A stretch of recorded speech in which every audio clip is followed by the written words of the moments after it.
Meu querido irmão, minha querida irmã, nós estamos aí no 29º domingo do tempo comum e vamos ficar com o Evangelho de Marcos, capítulo 10, nos seus versículos de 35 a 45. Tiago e João, filhos de Zebedeu, foram a Jesus e lhe disseram: Mestre, queremos que faças por nós o que vamos pedir. Ele perguntou: O que quereis que eu vos faça? Eles responderam: Deixa-nos sentar um à tua direita e outro à tua esquerda, quando estiveres na tua glória. Jesus então lhes disse: Vós não sabeis o que pedis. Por acaso podeis beber o cálice que eu vou beber? Podeis ser batizados com o batismo que eu vou ser batizado? Eles responderam: Podemos. E ele lhes disse: Vós bebereis o cálice que eu devo beber, e sereis batizados com o batismo com que eu devo ser batizado. Mas não depende de mim conceder o lugar à minha direita ou à minha esquerda. É para aqueles a quem foi reservado. Quando os outros 10 discípulos ouviram isso, indignaram-se com Tiago e João. Jesus os chamou e disse: Vós sabeis que os chefes das nações as oprimem e os grandes as tiranizam. Mas entre vós não deve ser assim. Quem quiser ser grande, seja o vosso servo, e quem quiser ser o primeiro, seja o escravo de todos. Porque o Filho do Homem não veio para ser servido, mas para servir e dar a sua vida como resgate para muitos. Eu já queria ficar com você com o versículo 37, quando eles já no 36 eles fazem a pergunta, para Jesus. No 35, mestre, queremos que faças por nós o que vamos pedir. E o 37, deixa-nos sentar à tua direita e outro à tua esquerda quando estiveres na tua glória. É interessante porque esse evangelho é a continuidade. Nós vemos, se você vê o evangelho de domingo passado, nós vamos vendo, Jesus no evangelho de domingo passado vai falar do despojamento, da necessidade de se despojar para entrar no reino dos céus. Nós vimos a história do jovem rico, nós vimos a questão das riquezas, do difícil entrar com as riquezas, um rico entrar apegado em si mesmo, e a diferença do rico e do pobre, porque o pobre é, na verdade, o pobre de coração, porque tem muita gente pobre por aí mais apegada do que rico. Então, ou seja, é a pobreza de quê? De saber que Deus é o nosso socorro, de saber que em tudo eu dependo de Deus. Na minha riqueza eu dependo de Deus, na minha pobreza eu dependo de Deus, na alegria eu dependo de Deus, na doença, na tristeza, na saúde, na doença eu dependo de Deus. Esse é o pobre de coração que ganha o reino dos céus. Agora, posso ser pobre materialmente, mas em nada depender de Deus. Então, enfim, Jesus já tinha falado desse desapego, do despojamento, e 2 dos seus discípulos que viram isso, que contemplaram isso, agora vem pedir para Jesus para se sentar uma direita ou outra esquerda na sua glória.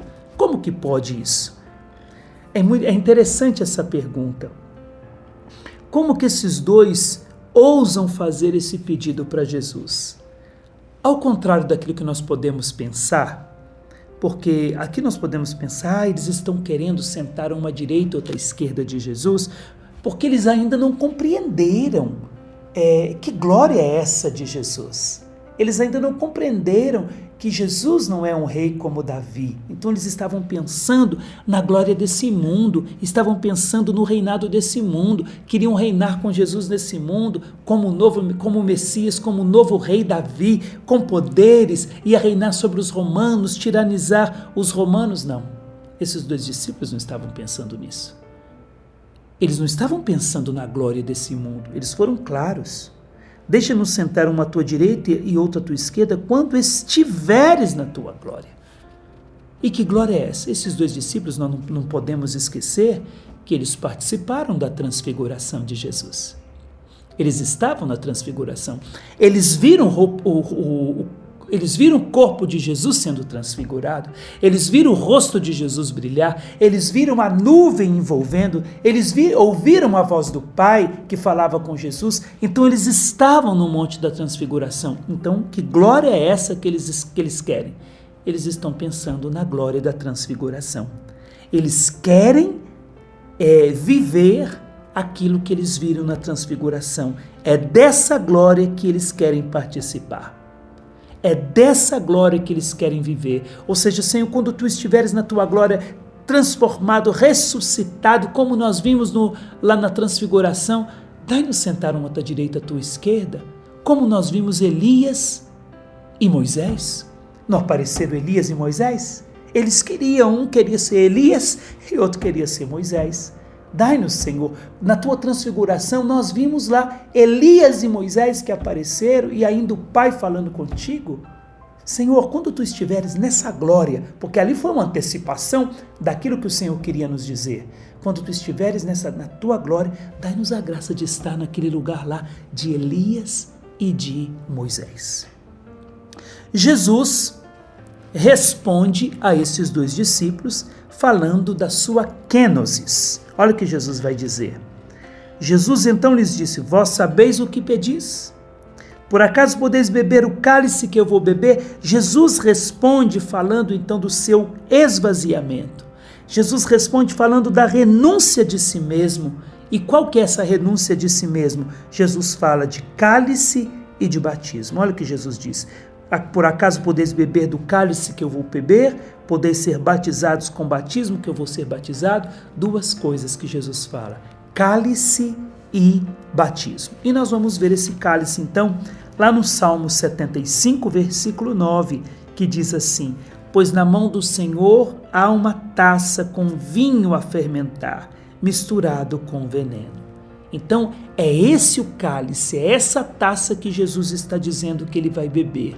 E que taça é essa? É como se Deus colocasse dentro de um cálice, dentro de uma taça, toda a ira que ele tem em relação ao pecado e em relação ao autor do pecado, que é o diabo. Porque Deus sabe que o pecado rouba o homem dele, que o pecado separa o homem dele. Então toda a ira que Deus tem contra o pecado, ele coloca num cálice, um cálice de bebida inebriante, e dá esse cálice para o seu filho Jesus beber. E Jesus, ao tomar esse cálice, ele assume sobre ele toda a ira de Deus, apazigua a ira de Deus. Essa ira é transformada em misericórdia para com o homem e a reconciliação entre Deus e o homem, entre o homem e Deus acontece. Toda inimizade entre o homem e Deus causada pelo pecado é agora reconciliada, apaziguada através desse cálice que Jesus vai beber. Então, ou seja, Jesus beberá esse cálice. Aquilo que nós vemos lá em Marcos, por exemplo, Marcos capítulo 14, versículo 36, nós vamos ver Jesus na sua oração, no Getsêmani. Jesus vai dizer: Abá, Pai, tudo é possível para ti, afasta de mim esse cálice, mas seja feito não o que eu quero, porém o que tu queres. Jesus sabia que esse cálice era um cálice da ira divina contra o próprio pecado e seria um cálice com grandes consequências. Ou seja, todo o veneno, como diz o Salmo, todo o veneno que Jesus tomaria fez com que ele ficasse desfigurado no alto da cruz, porque era esse veneno injetado pela serpente nas veias de Adão e Eva, desfigurou o homem e a mulher, fazendo com que eles perdessem a beleza aí dessa imagem e semelhança de Deus. Então, ou seja, quando Jesus fica desfigurado na cruz ao tomar esse veneno, ele está devolvendo para o homem a possibilidade de viver de modo transfigurado. Então nós vemos aí, já falamos do cálice, né? Então Jesus vai se identificar com o pecador e vai assumir as consequências do pecado. Nós vemos isso lá em 2 Coríntios, capítulo 5, versículo 21, que diz assim: aquele que não cometeu pecado, Deus o fez pecado por nós, para que nele nos tornemos justiça de Deus. Então ele toma o cálice da ira de Deus, assume os nossos pecados, assume as consequências do pecado, como vai dizer São Paulo aos Coríntios. Então nós já falamos do cálice. Agora Jesus vai falar de um batismo. E que batismo é esse?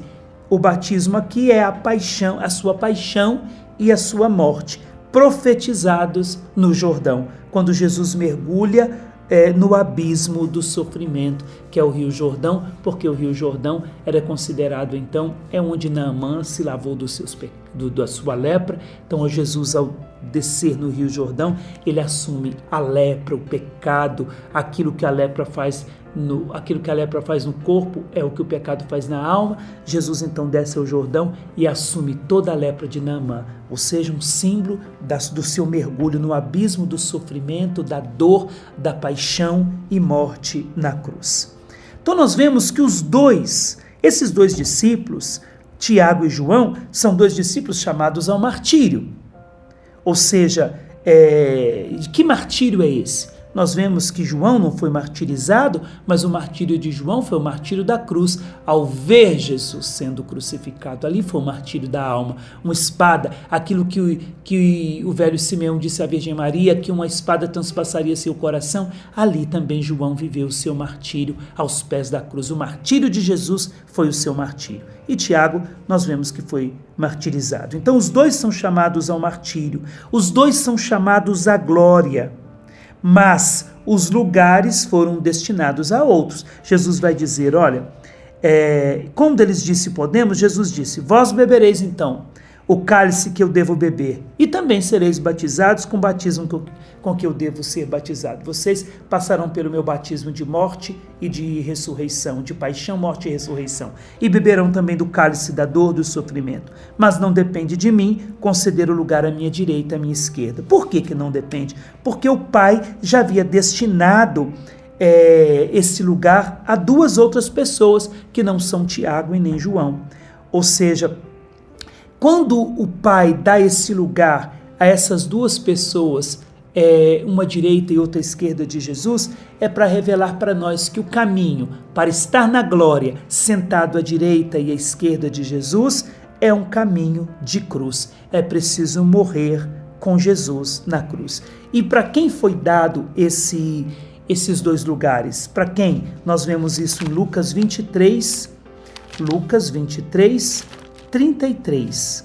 A palavra de Deus diz assim: quando chegaram ao lugar chamado Calvário, ali crucificaram Jesus e os malfeitores, um à sua direita e outro à sua esquerda. Então esse lugar foi dado para os dois ladrões, os malfeitores, uma à direita de Jesus e outra à esquerda de Jesus.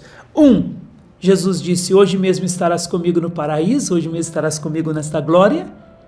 E o outro, infelizmente, não, mas é para dizer para nós, se nós não morrermos com Cristo, se nós não crucificarmos a nossa carne com Cristo, se nós não crucificarmos os nossos apetites e vontades carnais, humanas, com Cristo, nós não entraremos com Ele na glória e não sentaremos nem à sua direita e nem à sua esquerda. Então nós pegamos Gálatas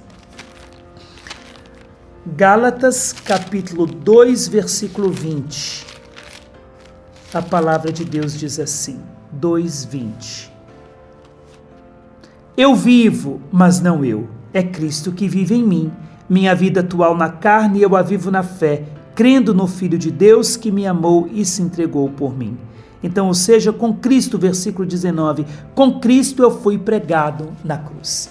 Aqui não basta estar na cruz, é preciso estar pregado na cruz e assumir na sua vida a salvação de Jesus, como um dos ladrões fez. E Jesus disse para ele, hoje mesmo estarás comigo no paraíso. Então, meu querido irmão, minha querida irmã, nós vemos aqui os dois discípulos querendo participar da glória de Jesus, da glória da transfiguração. Para isso era preciso crucificar a sua própria vida com Cristo, passar pelo caminho de paixão, morte, para entrar na glória da ressurreição com Jesus. Assumir na sua vida a própria vida de Cristo, se identificar com a cruz de Cristo. O caminho para a glória é o caminho que se passa pela cruz. Não digo cruz somente sofrimentos. Eu estou dizendo cruz como morrer para si, para viver para Cristo. E dizer como São Paulo, com Cristo eu estou crucificado. Eu fui pregado na cruz, agora já não sou eu mais que vivo, é Cristo que vive em mim. Que o Senhor lhe abençoe. Ele que é Pai e Filho e Espírito Santo.